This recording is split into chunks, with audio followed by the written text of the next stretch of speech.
I'm a mortgage broker. I've been doing this for about 20 years.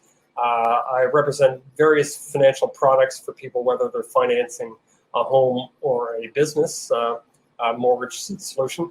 The issue that I'm challenged most with recently is I do a lot of private lending, whereby it involves a private investor to help somebody out for a short period of time.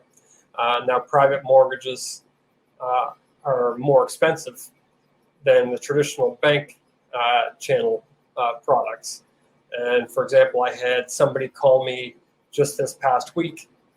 Was looking for a large sum of money and was looking for it very quickly. And within 20 minutes, I had him on a phone with one of my investors. The investor agreed to do the transaction.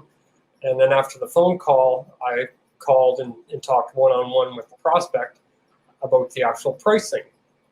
And then he got cold feet because we had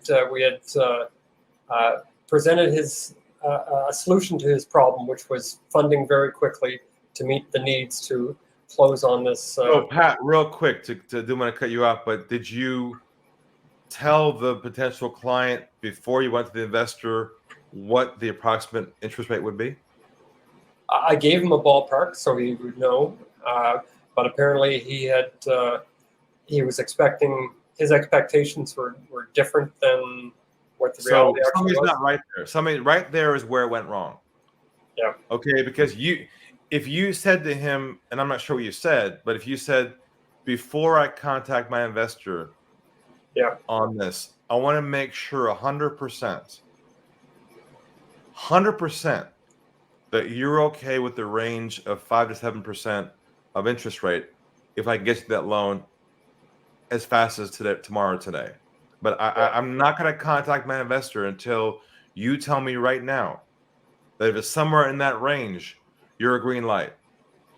Actually, the range is closer to 10 to 12%. Okay, so it doesn't matter what the number is. That's not the point. Yeah. The point is it could be that you were light in the way you said it, and then it was kind of like the hope that it'll work itself out. But what you got to do is stop the train, stop the show, and say, now hold on a minute. I'm not going to contact my investor until you're comfortable with the idea and you agree in advance with me now verbally that if I get you this opportunity, it's going to be 10 to 12%, but you're going to get it within 48 hours in your bank account. Yes, exactly. If you're okay with that, and I hear that from you now, then I will make this happen for you and investigate and get back to you. Are you committed to that? So you're making the sale in advance of the sale. Okay. So you're pre-qualifying them in advance and taking care of all the potential questions or issues that may arise right up front. I've always contended the sale is lost at the beginning of your process and not the end. It never was over at the end. It was over in the beginning somewhere because somewhere along the way, it wasn't crystal clear what they were committing to.